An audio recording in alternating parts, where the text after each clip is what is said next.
at a certain point, I started to realize that I didn't really know what I wanted or kind of who I was. And so it was really hard for me to really articulate kind of what is it that you want to do? Or frankly, a better question would be like, what do you want to build? I think I had this idea that I had to have a lot of clarity as to what that was. And I had to have it perfectly defined and it had to be buttoned up and in a bow. And if I didn't have that, then I didn't have a vision. I really quickly learned how impractical that was. And actually, it's very kind of a detrimental kind of thought process that I was holding. What I really know is that I wanted to build something that I can own. I never really saw myself as an entrepreneur. So I knew that before I made that shift, that I can at least start to practice entrepreneurship. Maybe not so much actually opening a business, but just, there's a different mindset that an entrepreneur has, and then start to kind of mimic those behaviors and start to then kind of pretend or in a way to kind of be an entrepreneur. I think courage is one of those things that's it's like a lagging indicator. You don't realize it, like, I'm being courageous when you're doing it. It's always, like, something you can look back and you kinda see it. Jonathan, welcome. So good to be connecting with you. Likewise, thank you. Can you tell us a little more about what it is that you're doing right now? Yeah, I think, well, one, you and I connected, based off of, something that you saw that I expressed, and I have recently, made the announcement to the world that I am starting my own business and have got in for myself and kind of leaving behind kind of corporate career and the path that I originally thought that I was taking. And yeah, so right now I am kind of going all in on myself and growing a new business and so that's really become my purpose is kind of really kind of building something for myself. Mm. Um, Thank you so much for sharing that. And it can take so much courage, and I think it's such a timely conversation. Are you open to sharing with us what is that venture, that business that you're stepping into and creating? Yes, absolutely. So it's a relatively new franchise that's just started pretty much kind of like last year. The franchise is called RealClean Aircraft Detailing. So I bought into the franchise. So I own a couple territories here in North Carolina. Um, and so kind of our mission and our kind of purpose is using aircraft detailing as a service that we provide to the aviation community to really kind of help with kind of risk mitigation and kind of asset protections. And aircraft detailing, how did that come to you? Like, how did it Hmm. all happen? Because that must have been something that has been in your life or on your heart and mind for a while, I'm thinking. So, truth be told, I had no idea this business model existed until I heard about it. Uh, when I decided a few years ago that I really wanted to move away from the corporate world, and I started to think about what could I do for myself. I was really interested in the franchise model, and particularly, I think there's a lot of great things within the franchising world. I also had a little bit of experience working for a friend who had a painting company and kind of worked for him for sales for a little bit. So I was exposed a little bit to the franchise, and I was actually pretty overwhelmed with just kind of the model. And so kind of jumped in, was started to explore it. It was about a 2-year journey for me, working with different kind of franchise brokers, kind of working through different models, and really trying to figure out what do I bring to the table, what do I want in the business, and what I want that to look like. And then as you can imagine, the franchising world it is very variable. It is huge, and they're not all the same. Um, and so it really kind of worked down to kind of like I said, mentioned kind of like what I thought my strengths were, what I can bring to the table, and kind of how I can build a team. Um, Really kind of where I come from, my background is building relationships. I've come from the service industry, basically from everything from tech, and I was actually a defense contractor for a while, working on kind of projects for the military. But the whole time I've been doing in my professional career has been building relationships. So building that trust capital and providing that service for people. Uh, this really naturally fit into the aircraft detailing business because the aviation community is really small. It's very tight knit, and it's very much relationship based. So knowing that, hey, you have a $50 million plane, and someone says they're going to do something, and how they're going to do it, help protect it, and help take care of it, you have to have that kind of trust as a foundation. So um, it really wasn't about the aircraft detailing aspect of the technical side of it. It was more about the kind of the underarching or overarching kind of foundation behind the business model, which is in the community, which is really relationship based. So I really kind of went through the gambit, and then once I kind of heard about this, one, it is kind of cool to work with airplanes in a sense, and kind of be around airplanes and be in a hangar. Um, and so from there, I just kind of really start to explore it more, and then kind of really towards the end of it, realized that basically um, what drives this business model is exactly what I've been doing, what I've been successful in. So, I love that. Was how long were you in corporate and kind of what did you do? oh wow! So I've kind of really my career kind of expanded. First, coming out of first I started in the military, and I graduated from a senior military school, and then kind of through the kind of alumni association, alumni connections, ended up working for a defense contractor uh, in that realm, uh, kind of using military public-private partnerships, and looking at kind of how the private partners and private and the public sector can work together. We use academia as kind of a neutral medium to kind of bring both sides together. And so that was kind of my first foray into learning how to start to build relationships, and what that looks like, um, and such. And then from there, frankly, I kind of got burned out on a little bit of working for the military, and what that looked like. And I saw that my career wasn't really progressing very much. I knew I wanted more, want something different. From there, I kind of went 180 degrees and worked for a friend's painting company, doing kind of outside sales. I did that more as a way for me to put myself in a very uncomfortable position, and that's kind of uh, and for me, that was sales, and what that looked like. Basically, knowing that there was also a lead somebody had called schedule sometime, but me going to someone's house, looking at their project, trying to talk to them, and then ultimately trying to sell them on a painting experience. I did that for a little bit of time until I was like, okay, I'm done with this. I moved away. In my area, the tech scene was really starting to blow up. Um, and so I was able to kind of jump in on some early startups, and then from there started to work into the world of customer success.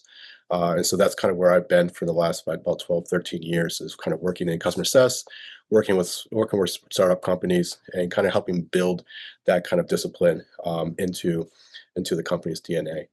Mm, I love that. Thank you for sharing it. And kind of, I think so many people will be able to relate that there's a sentiment and this feeling, or however you want to call it, but this push or pull to move away from corporate. When did you hear it first?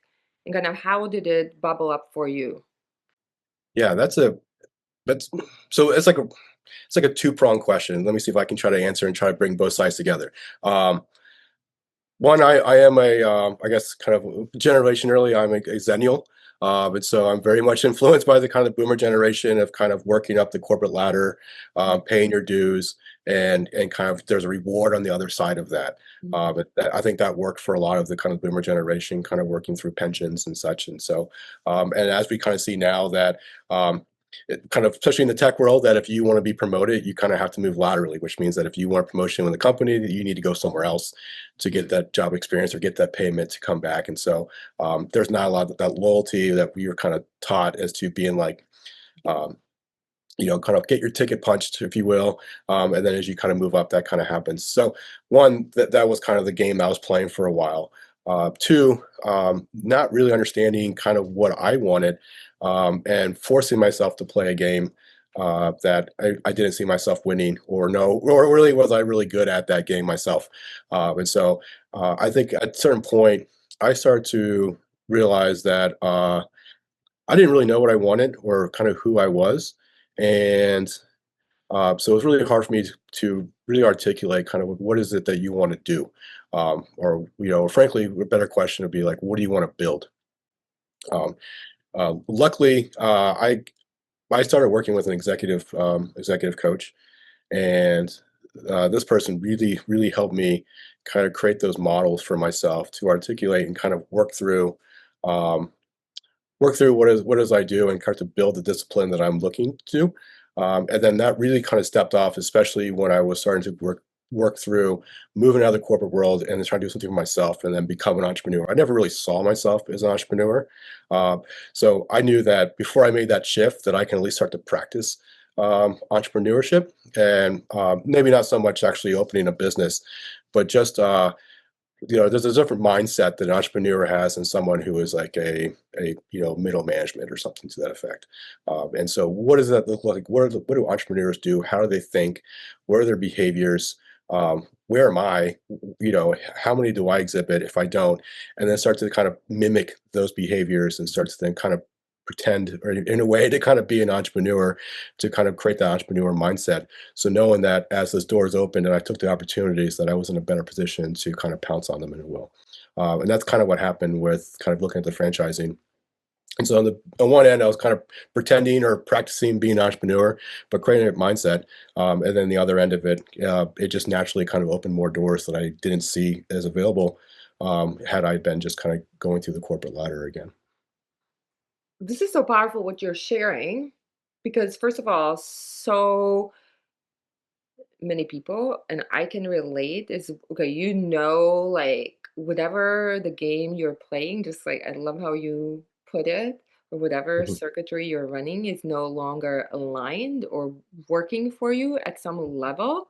But then they have this question, they don't know what is that vision or what are they building, what is that thing mhm, pivot, right? However you want to call it. So it sounds like you somewhere like through this process of coaching and more diving deeper into understanding yourself, you kind of mapped out what it is you want or are going towards or building. Can you share more kind of what did you decide what you're building outside of just being an entrepreneur? Like maybe more on kind of layman's, very uh very relatable human mhm. level. And then how yeah, how did you what did you find is a difference between kind of those mindsets or the key differences? Yeah, I think especially for myself. I think I had this idea that I had to have a lot of clarity as to what that was. And I had to have it perfectly defined, and it had to be buttoned up and in a bow. And if I didn't have that, then I didn't have a vision.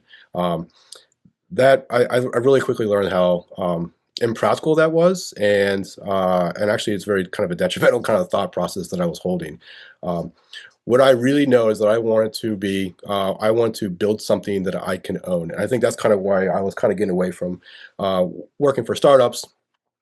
Frankly, I just got tired of helping founders kind of build their dreams. And I was kind of participant until I wasn't participant, or I got to participate in a certain way, but it wasn't necessarily my glory. It wasn't something that I could be like, look what I did.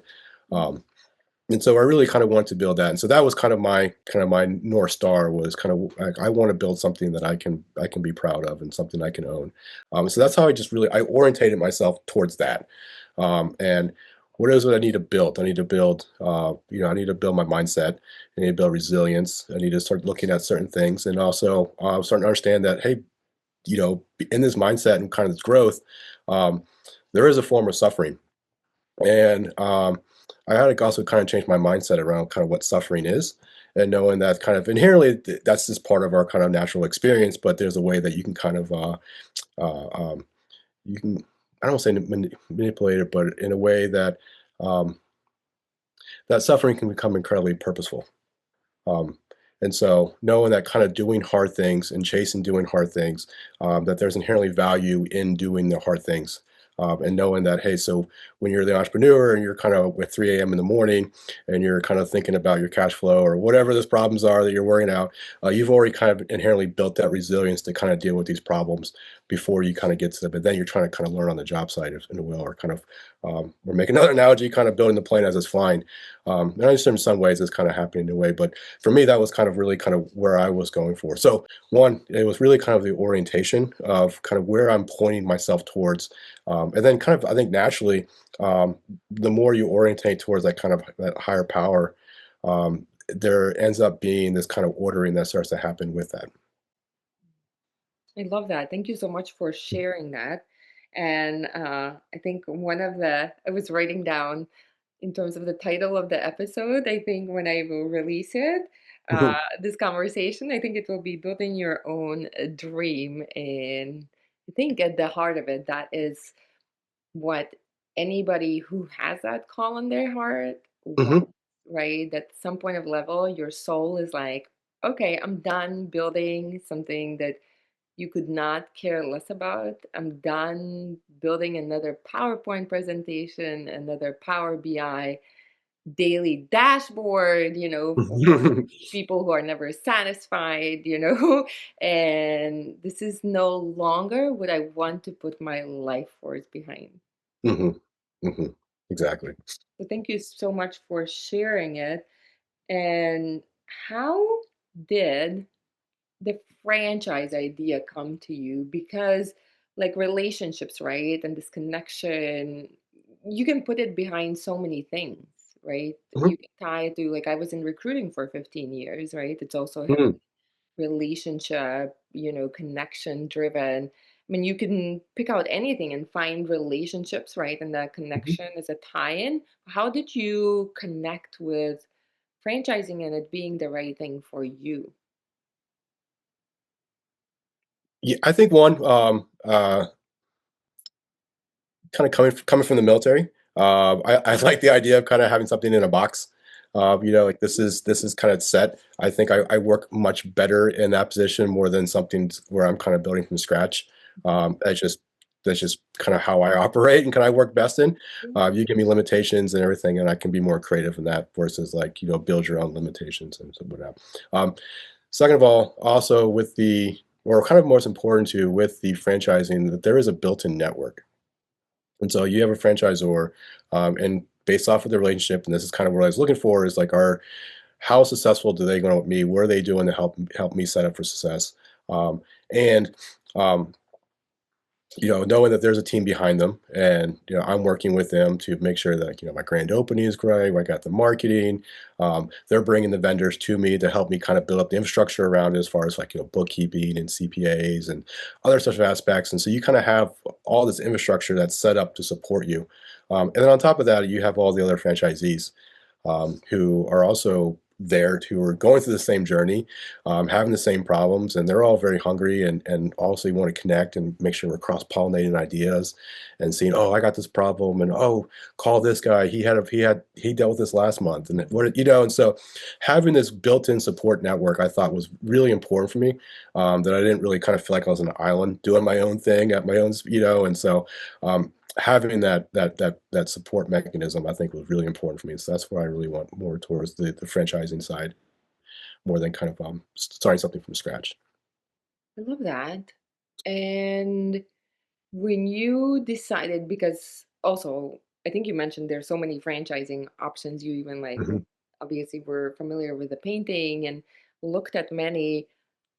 How did you get to the knowing clarity or kind of that yes to this aviation related one? Mm. So typically, when you're going through the franchising process, there's a kind of a qualification process at the beginning. As far as like funding, making sure kind of how serious are you, and then you kind of go through a series of different types of calls or information sessions to learn more about it. It's very intentional of how they kind of walk you through this process. And then typically at the very end, they have something called like a discovery day or a confirmation day. And particularly with this franchise, they flew a number of us to their headquarters, kind of put us in a hotel. We got to sit there and kind of walk through an hangar and kind of get a more hands-on feeling of what the business model looked like, but also be able to then network and talk to other people, who are also very much interested, and also have an opportunity to kind of sit down one-on-one with the founders, and basically having a conversation and be able to ask questions that maybe you didn't want to ask in front of the group Mhm. or on a Zoom call or something to that nature. And so for me, it really was during that confirmation day where there was kind of um, two things that kind of happened. One was I did kind of go in with my own limitations and my own fears, and I think one of them was, am I worth it? Do I deserve to be at the table with these people?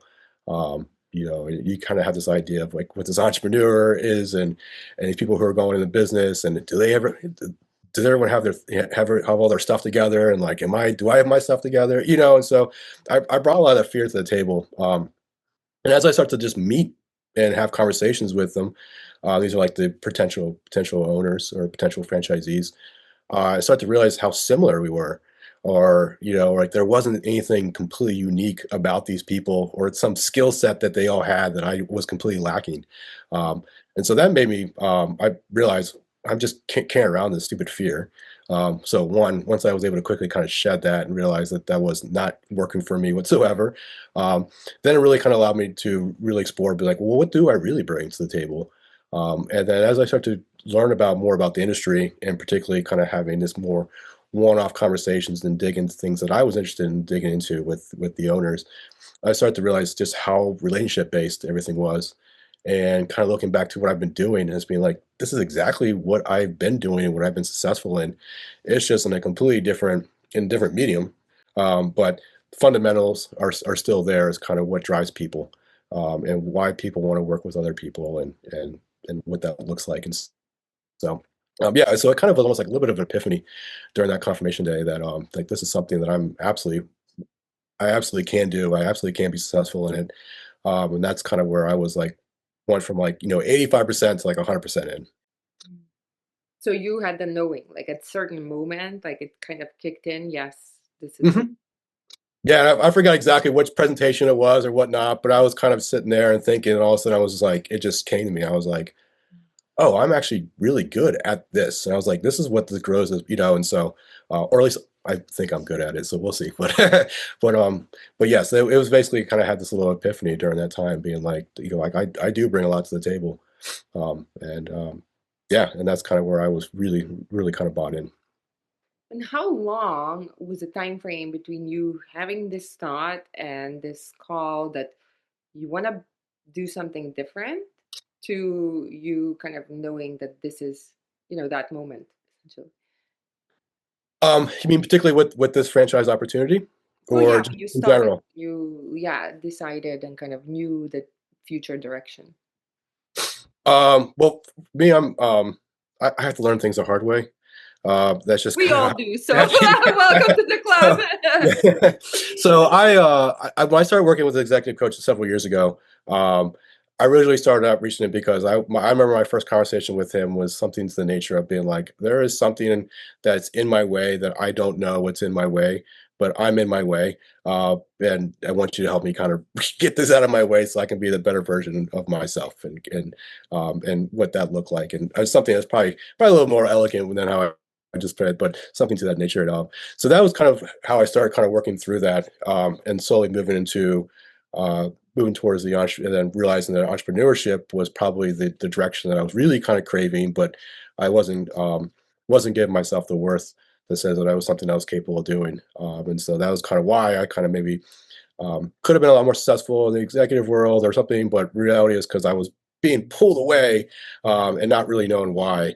Um, and then but with that said, the franchise thing, like I mentioned, it was probably about a 2-year journey of me going and just exploring all sorts of different things. And there was business models I never thought that I uh, would be interested in, but then I started to look into them more and I could see myself, but I didn't really. I was rationalizing a lot more about the feeling of like, could I do this?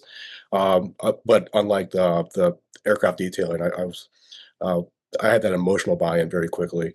Um, with that said, it was a very short time frame, probably about 3 months of kind of, and more because, one, it's a pretty hot franchise right now. So we are selling territories very quickly.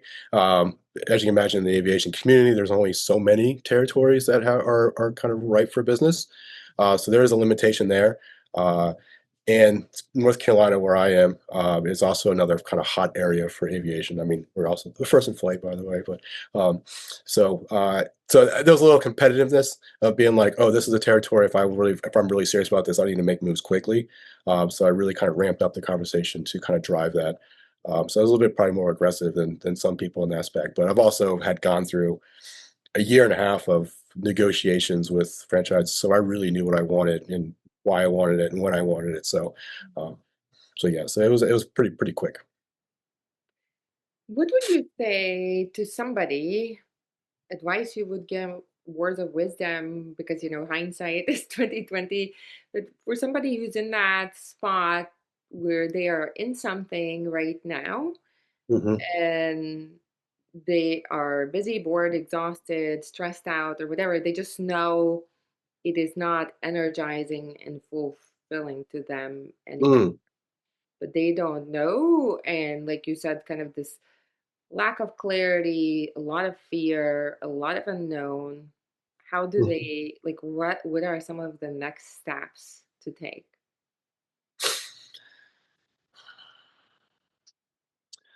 So for me, the steps I took, and maybe it's my I don't know if it necessarily would work for someone else, but maybe someone can learn from what I did, or they can take it, they can change it up or however. But one, it was kind of breaking my life into kind of certain categories. So kind of spiritual, wellness, family, and professional was kind of and looking at all these were all working together. Um, I think the idea of this kind of like work-life balance, duality. I think I think it's harmful, frankly. I don't think there is any kind of duality between it. It's not you can't separate the two, and frankly, it becomes something that's very much it's a synergy that works with it.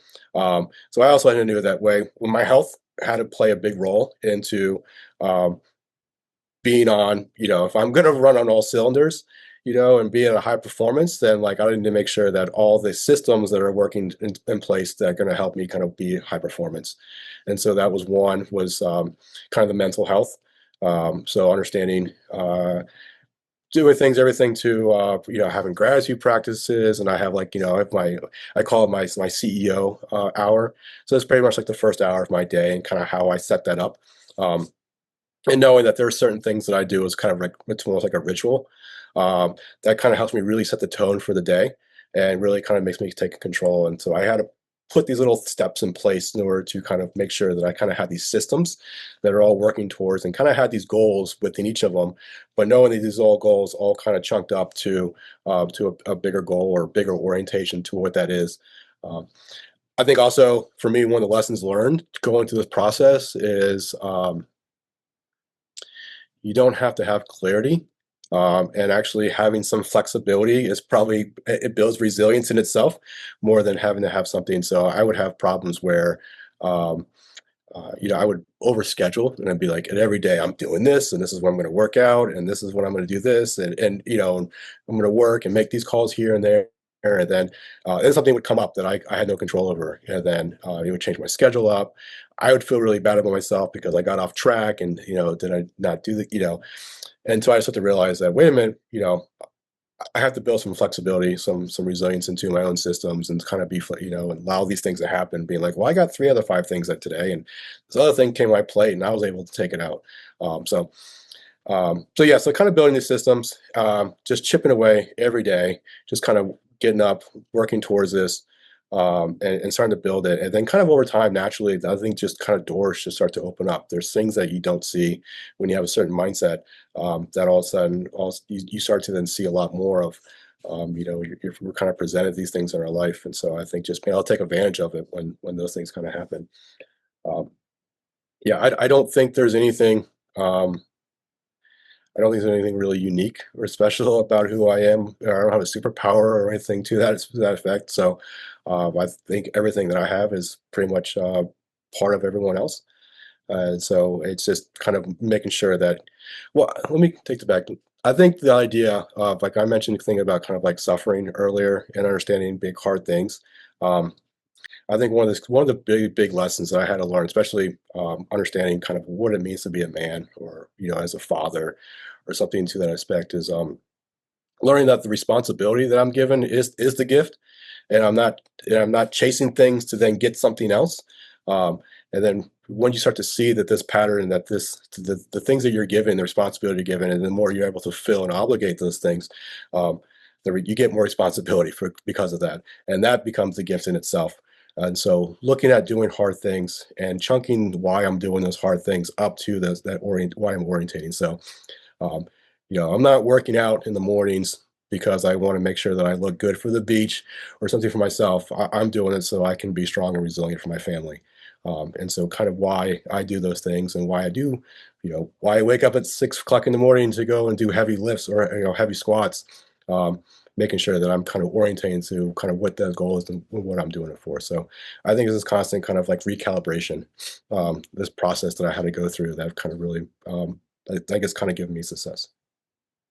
So I will beg to differ about not having anything special because I see tremendous sincerity and honesty, and that is a beautiful thing. Oh, I really appreciate that. Thank you. Yeah. Yeah, and thank you for sharing it because your journey, your process, that is exactly what will help, what helps others, right, to connect the dots wherever they are, right? Mhm. People will take, but the authenticity and the truth signal is strong. So, and that serves this world. That's my belief, 100%. And I wanted to ask you about there was something you were saying, but oh, you talked about burnout. I think it's definitely in the zeitgeist. A lot Mhm. of people feel that way, and there's kind of a lot of duality in the kind of there are a lot of layoffs, but also the people who still are in corporate feel like a Mhm. lot of the burden and that burnout feeling. And I just wanted you to share a little bit more about that experience for you. Yeah, kind of that inability to recharge or kind of feeling that you're giving more than you're getting, I think that really kind of plays in. And I think it really comes in this kind of like this kind of I mean, frankly, I think it's a spiritual thing that's happening. It's not something that's material as to why we're feeling burned out. Um, I mean, so let me give a kind of example of this. When I was in the process, when I decided that I was going to go this franchise route, I spent a lot of time trying to figure out a way that I can have the best of both worlds, frankly, where I can still keep a corporate job and build this business. And then I had some nebulous idea that at some point I can just switch over. Um, and I spent a lot of time struggling to figure out kind of what that red line was going to be for me as far as what that was going to look like. Um, with that said, so I was working, the 9 to 5, if you will, and then at night spend all my discretionary time doing all these tasks for the business. Uh, One, I think at the end of the day, I realized that maybe I was just inherently building in a safety net for myself or building some type of comfort. Um, at least I was getting a paycheck or at least something I can have that was going towards my family. I wasn't putting too much of a burden on my family by just having, by not having anything, but starting a business and have this huge burden and knowing that things can greatly negative affect us and I can not mitigate the risk. And um, so with that said, I I was really drained, and it was really hard to motivate myself to spend the discretionary time that I had to do these tasks that I wasn't very good at, especially a lot of administrative tasks with setting up businesses, working with like tax forms and CPAs and bookkeeping and this kind of stuff that apparently doesn't really give me a lot of joy in doing and whatnot. Some people love it. I love those people because I work with them. But I was it was taking me way harder to do these things and it was kind of struggling because I was like, man, I really want to do this, but why is it that I feel like there's a lot of friction? I think what it was is when I finally got to the point where I was like, I need to go all in with my company, and I left the corporate world and left that behind. Then, like, I realized that there was a burden that got taken off my shoulders, and I think what it was is I've kind of got this analogy where I kind of between me and the path forward of where I want to go, I had stuck this corporate job in between, and so I was kind of like peeking around and it kind of, and it was really hard to kind of see what I was looking for because I was kind of inherently blocking my own kind of like orientation. And then once I kind of removed that corporate job, from the scene, then it was like crystal clear. And then all of a sudden, now I'm, I'm working like 12, 14-hour days. Not that I necessarily have to, but I want to, and I can't, and I'm constantly thinking about things and, um, looking at next marketing plans or kind of doing market analysis or whatever that looks like. But I don't feel burned out anymore as far as kind of, I don't feel like I need to break away and recharge. I'm actually like more charged than ever. I have like way more energy. I feel like I can just keep on going forever in a way. But I know that's probably not as healthy either, and so I got to figure out tampering. But also it's kind of spread out to different things. Obviously, because I don't have that kind of burned out feeling, I do feel more purposeful what I'm doing. That definitely resonates with my relationship with my wife, my relationship with my son. With their friends and family, and I've also noticed that just a lot of other people have kind of come to me and said like something's different. Like I don't know what you're doing, but you keep on doing it. And I'm like, "Ah, great, thanks." So, I love that. And I love the analogy or the visual kind of way of thinking of like the corporate job, like being in the way, right? Kind of mhm, in the middle. I have not heard that, but I definitely know the feeling of not letting go of that, what this world tells us is the security, right, of the job. And this is what I know from talking to thousands of people, from mm, years of experience, and for living from living my own experience, is that that's exactly what keeps that not knowing, that fear, that needing this certainty, plan A, plan B, and plan C, from actually moving in the direction, leaving that corporate job that's draining you into something of your own making. It is hard. mhm. It takes a lot of courage. It does. It does. I think courage is one of those things that's like it's like a lagging indicator. You don't realize it. Like I'm being courageous when you're doing it. It's always like something you can look back and you kind of see it though. So I didn't really see myself as being super courageous more than I mean I knew I was taking a risk, in some aspect of it, but um yeah, it's kind of like the circle loop because all of a sudden you do that and then you realize it and then you're like, wait a minute, like I've got way more in me to then so like the next problem that comes along is has this kind of fulfilling kind of mechanism. I love when you said courage is a lagging indicator. And it can become a leading indicator. Exactly what Mhm. you said is Yeah. once you become aware, once you have the proof, once you're able to look back and look Mhm. at yourself, how courageous you have been. So I can relate in a way like, so I came here from Eastern Europe, from a very small country, Latvia. I was actually born in Soviet Union, Mhm. and whatever possessed me, I had God, I had my essence planted in me that I'm gonna make my way from US, because I was like, so I was born under oppression, right? And I saw US as a model of freedom, right, in this 3D Mm. reality. Mhm. And after high school, I just took like one step after the next. I didn't know how, I didn't have the plan, but I had the blinders on. I didn't really have any financial support. Like my parents, like there was really nothing to make it happen. Like my grandmothers could not imagine their granddaughter, like even the possible such possibility did not exist in their minds, because obviously Mm. they lived under the Iron Curtain for 50, Mhm. whatever, however many decades, after World War II. And And then when I looked, like I still spent years and also like doing work, being in cultures, being under leaders that where I felt the drain, which you were talking about, giving more than you're getting. I mean, that's on an energetic level. Like, Mhm. you have that knowing. It's not like a transaction. Oh, I did this many hours, and then this, it's not like this. It's like that is a truth that you said. It's a big truth. Like when you know that you are giving more than you're getting, I think it's part of the sentiment, that people feel burnt out, like you said, and they want to do something different. Mhm. That's a driving force.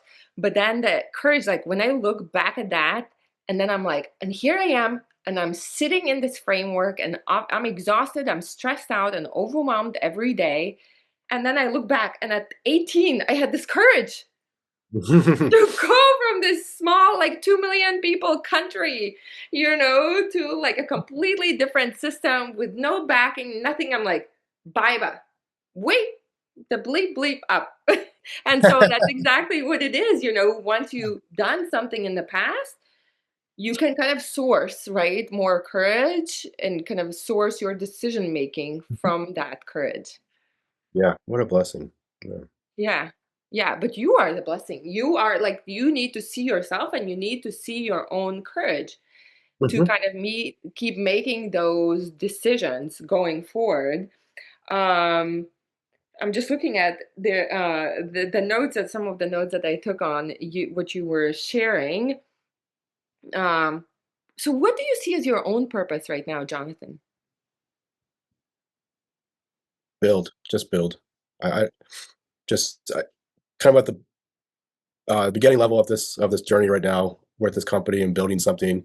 I've hired my first team, so we're about to go through training with them Mhm, to get them up so we can hit the ground running. mhm. So right now it's just build, build, build. But I feel there's something bigger than that because you talked Mm. about spirituality. Mhm. Yeah. Um,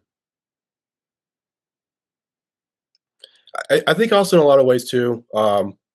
We've all had good examples of good leaders or good bosses, and for me, coming from the military and from corporate, like I've seen what works and what doesn't work. And so I think also um, the blessing that I have to be in this position where I have the capability of starting my own company and kind of building a culture, and I have full control over what that's going to look like and how that can be value added to my community. I think that's also that's why I think it's probably what's really driving me right now, and that's kind of why I'm like build, build, build.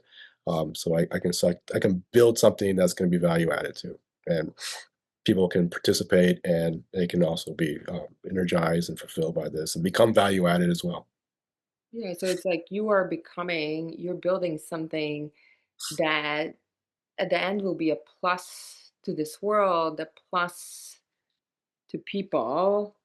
So building something that is also giving, Hmm. And I not think just also it getting. becomes a bit of a forcing mechanism where it's forcing me to have to continue to live up to my own values, Mhm. and also kind of really hone and practice those, but also in a way kind of help bring other people up and allow them to join in on this journey. Yeah, and you are. And you spoke about like the generational kind of beliefs and kind of how we've operated and it's really kind of the thought forms or models that we've seen and then we lived.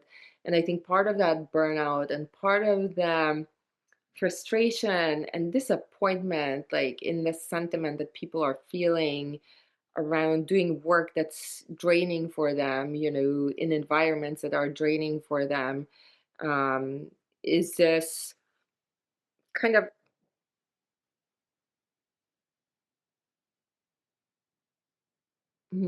like I lost my train of thought myself. Like you said something and then I didn't write it down and now it escaped me. What was it you said? Like there was something oh, boomers. You said about the generational things and it kind of goes along the models that we run.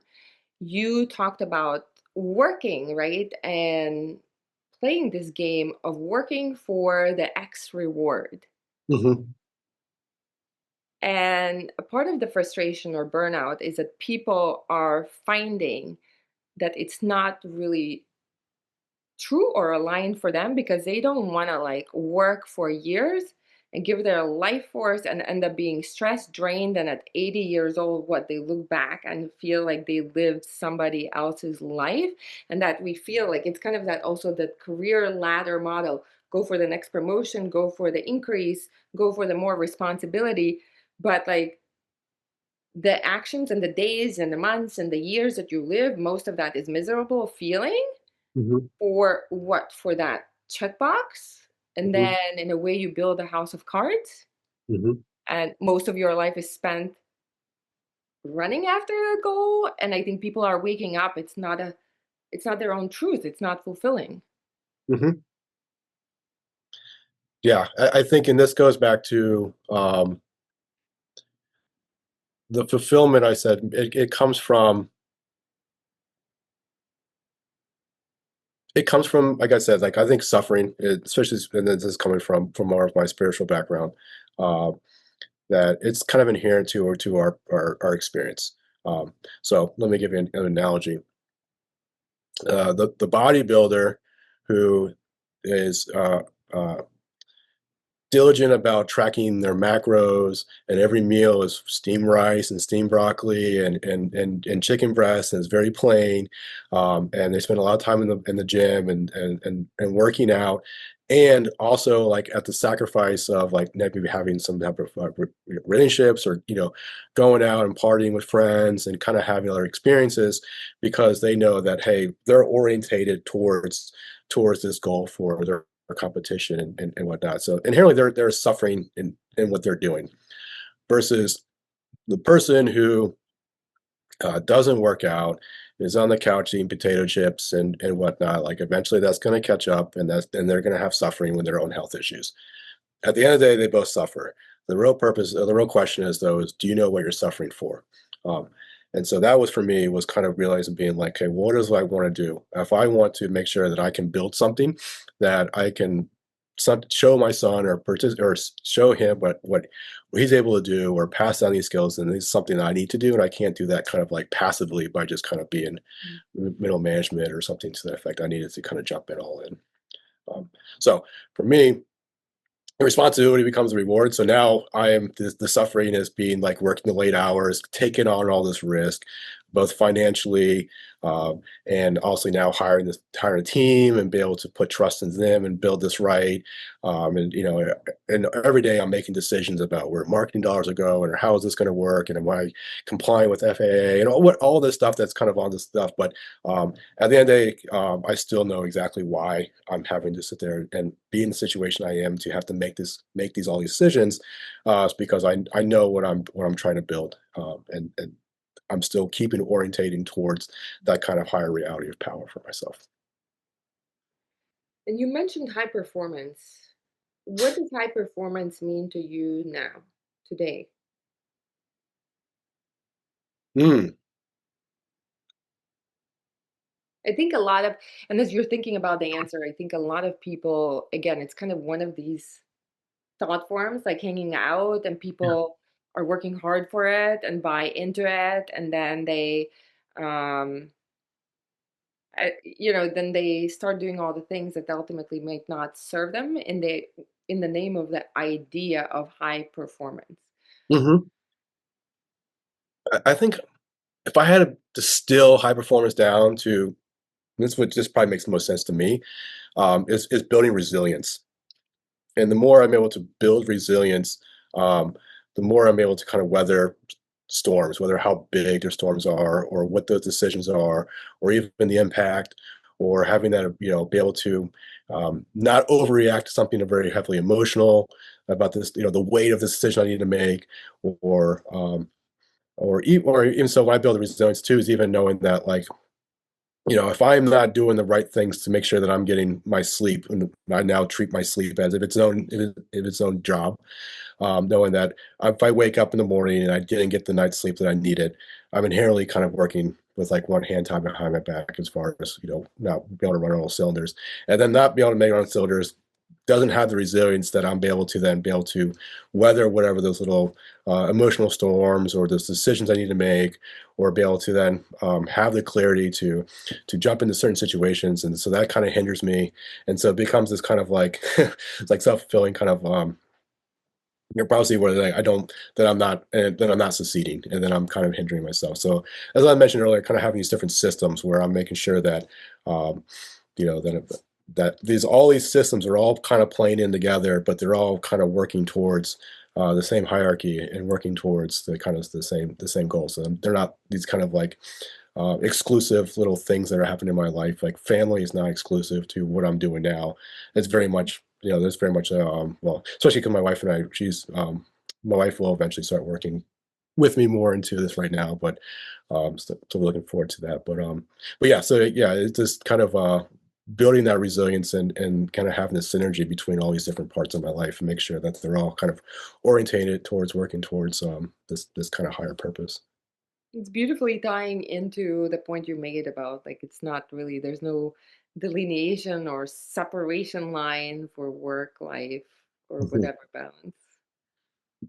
Yeah, it kinda plays in, and, right now at home, I spend a lot of time in the home, but I'm on the road a lot, and so it's kind of this dance with my wife and I, especially, who's gonna pick up our son from school, making sure that I'm carving out time so I can, go to my son's soccer games and things like that, and sometimes, my wife will be driving because 'cause I'm in the car cranking out emails, or vice versa, she's on a call with for work while we're on the way to our son's soccer game, but then we can then stop, we can do this, we can watch the game, fully participate in that. And so this constant kind of dance opposed to being like at 9 to 5, I turn things off. And sometimes, you kind of have to bring work home and what that looks like, or if one of us has to travel for work and business, and that kind of changes it. But it's all intertwined. Mhm. And Is there I think also too, I, and people might resonate with this a little bit too, is I kind of felt a little bit this kind of I don't wanna say like imposter syndrome, but in a way of kind of, who I am at work versus who I am at home or who I am with friends. Like, there's, like, 2 different things, like, there's the work version of me, and then there's, like, the real me. And I think that's in that's incredibly laborious trying to maintain this kind of, this other, like, avatar of who you are at your work, and I think once I was able to figure out how I can kinda combine this 2 and that I can bring my real self to that work environment, um, then, it seemed like, there was a lot less friction in the way of kinda holding to kinda keep this mask up. And so I think that's what kinda plays into that kind of work-life balance is, like, it's that energy balance between kinda keeping this kind of fake avatar of who you are versus kinda who you really are, and then kinda constantly the energy levels of both of them, making sure that, um and I think that's where kind of burnout maybe might happen from too. Thank you so much for bringing it up. Is there anything I didn't ask that you would want to share? And also, if you can share or want to share where people can find you and connect with you. I definitely think this is a journey. Um, you don't have to have the answers in the beginning. You just have to, you can have something very nebulous like, I want to do something for myself. And then just kind of have that as your orientation. And then every day, kind of look at what you're doing. And if it's even just one small thing every day that you're working towards what that is, it will start to build on itself and there'll start to be momentum. And then before long, you look back and you realize that you've actually come a very far way. Um, and and maybe enjoy the journey. It's not going to be, it's not easy sometimes, and sometimes it's really struggling and hard. But once you start to realize that this journey is the life, that yeah, and I think things get better. And Yeah, how as far can as we for find me, you? yeah, LinkedIn. You can find me on LinkedIn. I think that's probably the easiest. I don't really have a lot of social presence or social media presence and stuff like that, and whatnot. But yeah, you can certainly find me on LinkedIn. Jonathan, thank you. Yeah, thank you. And frankly, these are a lot of thoughts that I've had. I don't get to share or talk about with a lot of people, so I apologize if I was rambling or maybe kind of had very incoherent thoughts and stuff. So I don't have a lot of practice kind of articulating a lot of things that have been in my head for a long time. So I appreciate giving me the opportunity to allow me to tell my story and get these thoughts out. I think you were amazing. Oh, And I think you will help more people than you might imagine or know. I mm, think you did amazing. what a blessing. Thank you.